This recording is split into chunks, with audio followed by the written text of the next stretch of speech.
Hey, everybody, welcome. Great to be with you. Great to have you. Thanks for being a part of Christ Community Chapel. And hey, listen, whatever campus you're a part of, whether if you're part of the Hudson campus or the Aurora campus or Highland Square or Stowe, make sure you come to the summer evening on the lawn. That is our only time where our whole church gathers together. It's like a big family reunion. And we're going to try to make it Blossom-esque out there with on the soccer field with live music, and we'll have food trucks, and we're going to have the inflatables and stuff for the kids. It'll be awesome. So make sure you come and meet the cousins you never knew you had as part of our church family. All right? We have just finished our 16-week series on the book of Colossians. And in 2 weeks, we're going to start a new series on the real Jesus. And we're calling that series, I Thought You'd Be Taller, which I think is funny. But in between, we're going to do some special things. And this weekend is a Micah 6-8 weekend. And I love these weekends. We do, this is one of the things that makes our church unique, I think. And we do 3 or 4 of these weekends a year. And I don't always explain what it is that we're doing. But I'm going to explain it this weekend, so this will help those of you who are new to understand, and will answer some of your questions. And for those of us who have watched it develop over the last 3 years, it'll be a reminder of what we do and why we do it. So I'm going to answer 4 questions today. The first is, what exactly is a Micah 6-8 weekend? The second question is, why do we do Micah 6-8 weekends here at Christ Community Chapel? The third question is, how did it happen? How do we start it? And then the fourth question is the best question, which is, who do we get to bless this weekend? All right? So the first question, what exactly is a Micah 6-8 weekend? The prophet Micah, right in the middle of the little book that bears his name, says something very, very profound. In Micah chapter 6, verse 8, this is what he says. He has told you, O man, what is good, and what does the Lord require of you, but to do justice, and to love kindness, and to walk humbly with your God. Micah says that God wants us to do 2 things, or 3 things. To do justice, to love kindness, and that word kindness is also translated mercy, to love mercy, and then to walk humbly with your God. All right? I think the reason that God does that is there's a concept that's all throughout the Bible. From beginning to end, it's called shalom. We translate it into the word peace in English. But shalom is a more deeply textured word than peace. It's not just the absence of conflict. It's a perfect harmony. It's like a tapestry where every thread is exactly where it should be. And it just is brilliant in its beauty. And what's happened to our world is, because of sin, that tapestry of our world is torn up. It's just shredded. And justice and mercy is a way to pick up a needle and some thread and to kind of sew up one of the little tears as well as we can. And so that's what I think God is after when he talks about justice and mercy. And when I say that that's one of the things that makes our church unique, what I mean is this. Most churches, it's true of our church up until the last 3 years. Churches do 52 weeks of ministry on 52 weeks of offerings or income. And that just makes sense. And then they take some of that, a percentage of that, and they give it to missions around the world if they're missions oriented at all. All right, but what we decided to do was to try to wean ourselves down. And we wanted to do 52 weeks of ministry on fewer weekends of income. And then with those extra weekends, we would be able to give the entire offering to people who are doing amazing things for Jesus in the areas of justice and mercy. And that's what we've done. And we've been able to do some incredible things. I mentioned Planned Parenthood last weekend when I was talking about just how horrific the stuff is that's coming out about Planned Parenthood. But one of the ways that we have a kind of a 2-prong approach toward the problem of abortion here at Christ Community Chapel. And one of the ways that we are approaching abortion is 3 years ago, we partnered with a group called Pregnancy Services and Solutions. And during a Micah 6-8 weekend, we bought an RV for them. And then we equipped it with all the medical equipment that they would need, including an ultrasound machine. And then they take that RV and they park it right next to an abortion clinic. And when they see a woman going in, they invite her to have a free ultrasound so that they can just talk with her. In the last 3 years, 450 babies have been saved in that RV. Yeah. Thanks. The gospel has been shared 3,000 times, and 130 women have given their lives to Jesus. I'll tell you something else. Yeah, thanks. One of the things that we do is when somebody decides to keep their baby, we give them everything they need for a year. Every diaper, every wipe, every bit of formula, anything they need for 1 year, we provide it because we want to say we are for you. We don't want to just get you to have a baby, but we want to help you and walk with you along the way. Very cool thing. The second part of the way that we approach abortion is an adoption fund. That same weekend that we bought that RV, you guys gave enough for us to start this adoption fund because what we found was that the people that can afford adoption, the $25,000 or $30,000 that it takes to adopt a baby, many times aren't called to adoption, and the people who are called to adoption can't afford the $25,000 or $30,000 it takes to adopt. So we just connected them. And we did it through a Micah 6:8 weekend. And so now this is a picture of the 8th baby that has been now adopted through our church, through the adoption fund. This is Simon Oliver, which is very cool. All right, but we have been able to participate with ministries all over the world. We participated with a ministry that rescues children out of the sex trade, out of human trafficking. We were able to pay for over 300 successful rescue operations, so 300 kids were drawn out of that and were given brand new lives. We have built freshwater, you can't keep applauding. We built freshwater wells for villages in India and Africa. We've participated with orphanages all over the world. We helped outfit a Christian hospital in rural Guatemala with equipment that made them one of the best hospitals in the nation. We have helped with and ministered to both juveniles and adults who are incarcerated in this area. In the last 3 years, through the Micah 6:8 weekends, Christ Community Chapel has given over $3 million away to ministries both locally and globally who are involved with justice and mercy. You guys have impacted countless lives, and you've responded with more passion, more involvement, and more generosity than we ever dreamed possible. Okay, that's what a Micah 6:8 weekend is. Now the question is, why do we do it? The short answer is Jesus. That's our answer for why we do everything, Jesus. But when you read the Gospels, what you find is that Jesus came for a purpose, to give his life as a ransom for many. So Jesus came to sacrifice himself on the cross and to resurrect, to reconcile us to God. But he also, when he was on the earth, he healed people. So he didn't just come for their souls, he ministered to their bodies. And he didn't just minister to their bodies, he ministered to their souls. And then what happened was the early Christian church took up that example, and that's the way Christianity changed the world. Rodney Starks, in his book, The Rise of Christianity, says that Christianity swept across the Roman Empire mostly because of tragedy, because of suffering.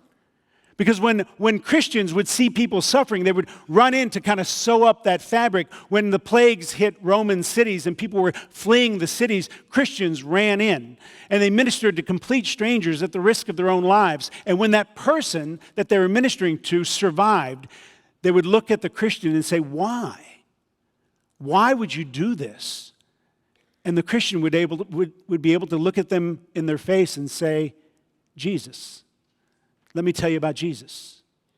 When a man risks his life to rescue a little girl out of the sex trade, it's not long before she looks at him and she says, why?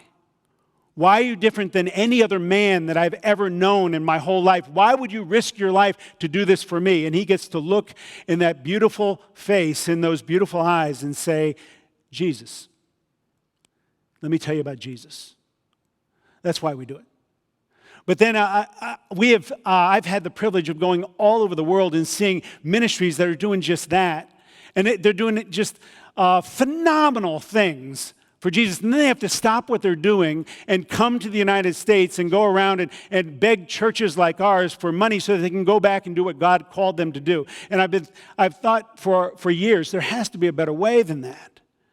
And it was about, it must have been now 6 or 8 years ago, that I met a man named Sam Tushabi in Uganda. Sam was born in Uganda, and he started a ministry there. And the way he started his ministry to orphans, he saw a little kid eating out of a garbage pile, and he took him in and started to feed him, and now he's got 5,000 kids, right? So what happened was I met Sam in Uganda, and I saw what he was doing. And then I was here in Ohio, and he called me, and he said, hey, I'm coming through Ohio. Can I stop and see you? And I tell this story in our vision desserts that we're having. And when he came to see me, he told me that he had flown to California, borrowed a car, and was driving from California to New York across the country. And he was sharing with anybody he could, all the churches and the Kiwanis clubs and Rotary clubs. He was trying to get anybody to listen to the story of Uganda and give money so that he could go back and minister the way God had called him to minister. And he was sleeping in his car because he wanted to save money. And he had started in California, was now in Ohio, and he had not broken even yet for the plane ticket to fly from Uganda to California. And I didn't know what to do because we weren't prepared for it at that time.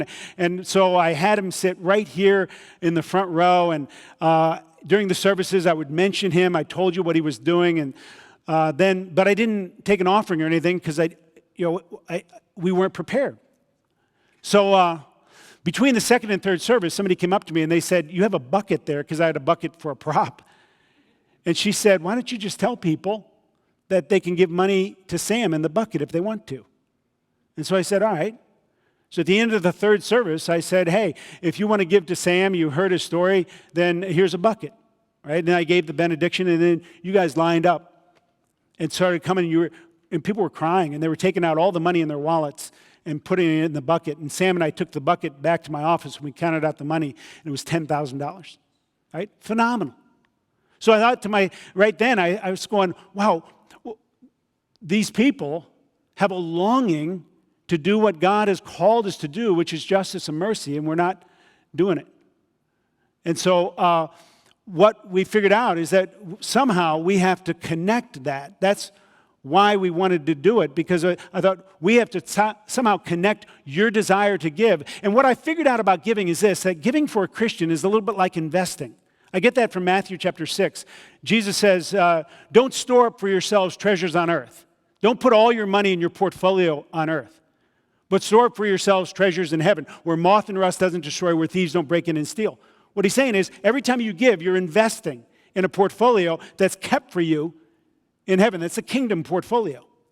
And what I figured out was that when you give to a church like ours, it's a little bit like buying a mutual fund, where you don't know where all the money goes. You know it's doing pretty good stuff, and you feel like it's going the right direction, so you give, which is good. But when you saw Sam, what you saw was an individual stock. And you thought, you know what, I want some of that in my portfolio, so you gave. And so that's why we decided to do what we did, all right? But the third reason was, I was at a warehouse where some men in our church build these things that are called PETs, personal energy transportation. They're like wheelchairs, only better for a developing country because they're sturdier and they last longer, and they're just built for those kinds of environments. And when I was there, they were dedicating the 100th chair that they had made. And the thing that hit me was something that Jesus said in John chapter 14 that's always intrigued me. And this is what Jesus said. In John chapter 14, verse 12, he says, truly, truly, I say to you, whoever believes in me will also do the works that I do. And greater works than these will he do, because I'm going to the Father. And when I've always read that, and I've thought that must mean miracles, that the disciples were going to do more miracles than Jesus, because that's what I thought. But when I was sitting in the warehouse and they were dedicating the 100th chair, what came to me was that maybe Jesus was talking about something else. Maybe Jesus was saying, when I was on earth, I gave the gift of mobility to people who were lame. And I did it maybe to 36 people. But you're going to give the gift of mobility to hundreds, maybe thousands because you do it in my name. And when you do it in my name and you give that gift of mobility and they say, why would you do this for me? Then you get to tell them about Jesus. You get to tell them about me. All right. So that's the question, the answer to the question, why? All right. Now the question is, how? How do we do this? And I hardly ever tell this part of the story, but I thought I would tell it this weekend. The way it started with the idea of having a Micah 6:8 weekend was when I was having lunch with a man named Ted Cruz. Ted was the pastor of Mosaic, which is a church that we helped start several years ago. And it was right after the earthquake in Haiti had hit. And Ted was saying that they were going to give 2 weeks of their offering, their whole offering, away to the relief effort in Haiti. And I remember thinking, wow, that's incredible. That's great. We could never do that. And I rationalized it because I thought, his is a small church, and giving away $4,000 or $5,000 or even $6,000, which is what their income was for a weekend, is different than giving away $100,000 or $150,000, which is what our income was for a weekend. And so I thought, man, we could. But then I started thinking, 1/52nd, the fraction 1/52nd, which is 1 week's income, is the same for him and for us. And I thought, why can't we get in a position where we could give one whole weekend away? So that started knocking around in my head. And then Sam Tushabi came by and did his visit. And then the third thing that was a part of that was that I read an article in Christianity Today that talked about Jerry Falwell. When Jerry Falwell died, he had a life insurance policy that was equal to the entire debt of Liberty University. And so when he died, Liberty University just was in great shape. And so that came into my head. So then I have a friend. The fourth part is this. I have a friend who came to know Christ through this ministry. And he's since moved away, but he's been very, very successful, and God has blessed him in a lot of ways. And he started a foundation that's primarily about justice and mercy for children. And so I went to him and I said, hey, listen, is your foundation going to outlive you? And he said, yeah, I hope so. I said, great. I'm going to take out a life insurance policy on my life payable to your foundation, and you give the same amount of money to Christ Community Chapel right now, and that'll allow us to be able to do Micah 6:8 weekends. And he was going, what? So then it took me a little while to convince him. And at the end, he said, no, I understand now. I get the vision, and I want to do that, so I'll give that amount, because I want it to be an amount that would take us completely out of debt and prepare us to be able to give away weekends. And he said, yeah, I'll do that. Then he said, don't worry about the life insurance policy, which was great because I was afraid he'd knock me off sometime, and I didn't have to look behind me. So that prepared us. That got us in a place where we were able to start. So as a church, we're completely out of debt. We've been able to help Stowe build their building. We're going to be able to help Aurora build their expansion. We're going to be able to help Highland Square, and we haven't forgotten about you. We are still looking for property for you. And we're doing Micah 6:8 weekends, which is amazing. This is something that's cool. Recently, people have been asking me to tell our story, and I got to tell it to a group called Leadership Network, which put it as a feature on their online magazine, which goes to 80,000 pastors who subscribe to the online magazine. And I got this from a guy that I've been in contact with. He has a church, a pretty large church in Los Angeles.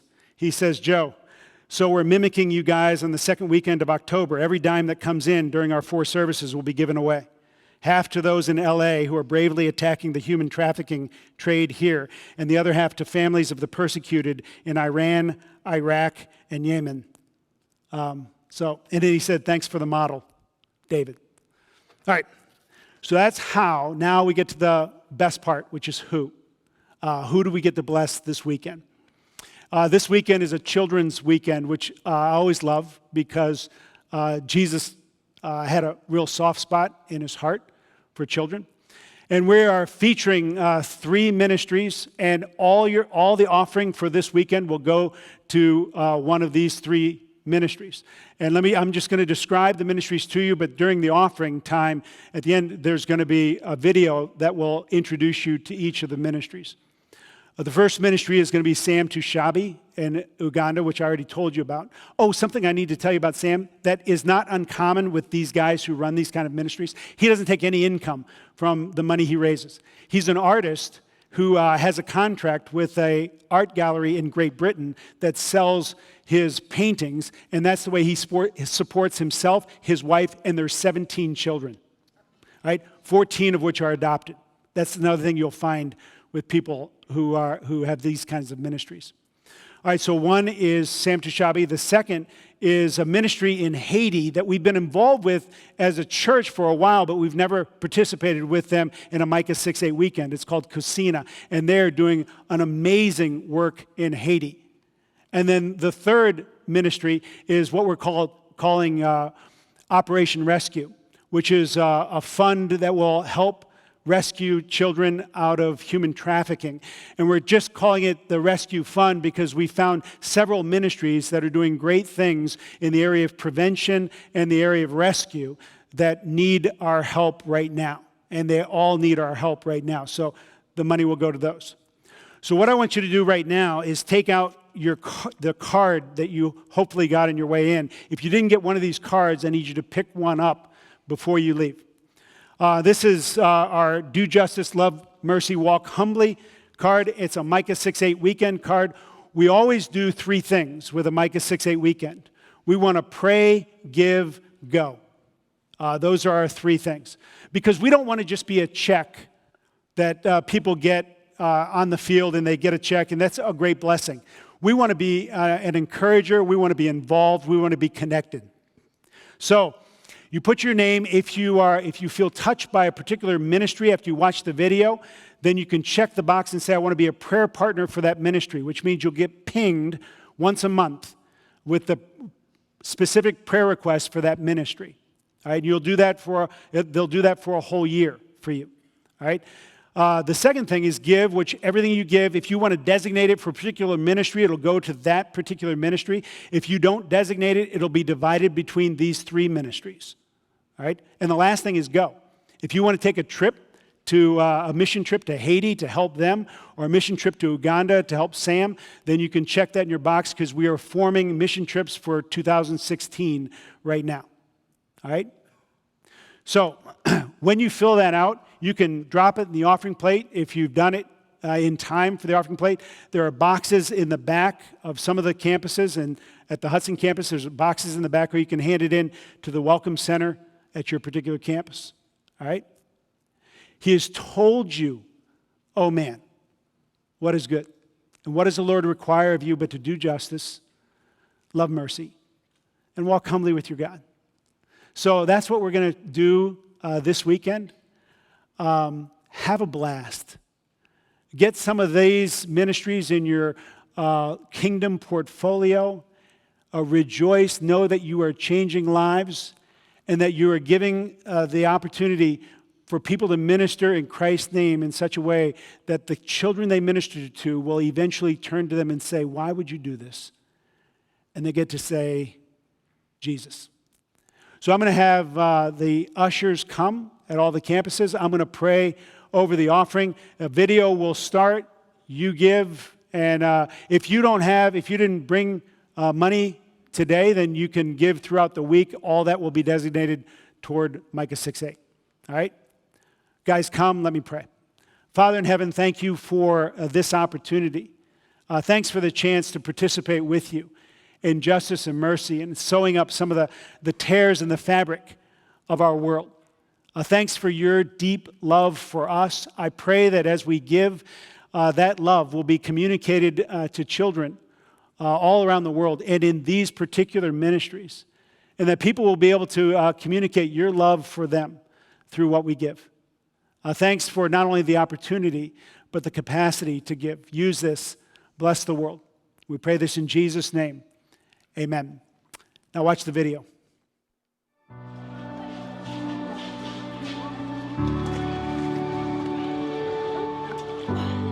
An African child's life is often ruled by poverty, disease, and vulnerability. It's a trap that can crush a child's will to survive. But the cycle of distress can be broken. Empowering children and families with knowledge and training can pull the vulnerable out of crisis. Education has power, the power to change lives. You're the God of this city. You're the King of these people. You're the Lord of this nation. You are. In Uganda, AOET operates Rehoboth Integrated Primary School and Rehoboth High School. The school serves 500 students, half of which receive support through the AOET sponsorship program. Academic excellence is a priority. The diligence of the teaching staff and the recent student success on national exams has led to an outstanding reputation in the community. You're the light in this darkness. You're the hope to the hopeless. You're the peace to the restless. You are. The best thing that I like about LET, they bring for us good teachers. They bring teachers that have really done their best in studies, and they bring them to our school and they really teach us good subjects. I came to realize that really God created me as a teacher. When I'm teaching children, I feel so happy. Standing before children, I see something, the most important thing in my life. Greater things have yet to come, and greater things are still to be done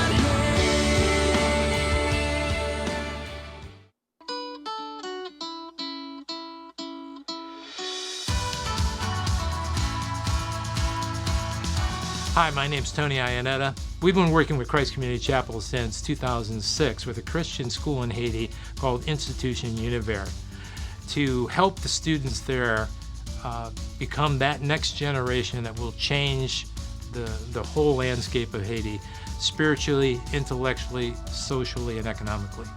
So today, we have a school of 2,400 students from pre-K all the way through high school. And since 2009, we've been graduating an average of 40 to 50 students a year. The school is at a place that it needs to go to the next level. As you know, in today's classrooms, when you go into some of the top schools in our area, you'll see electronic boards and the ability to access all kinds of information, to present information. Today, we don't even have whiteboards. We're basically on blackboards. And it's still old school, very old school. It is definitely not 21st century. And this is an opportunity for us to take it to the 21st century and make it a model school in Haiti. Not only a model school in Haiti, but a model school for a third world country. We don't have industrial strength internet. So we're looking at acquiring that capability through an organization called Skycasters. So we can have the kind of internet that really support internet in the classroom so that the teachers can have access to quite a bit of information on the internet.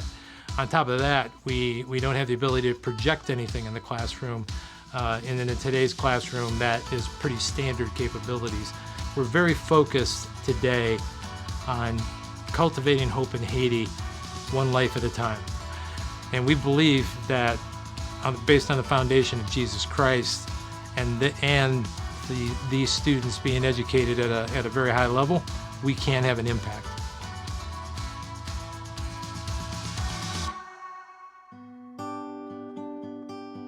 Our mothers were born in a hard place. They didn't go to school.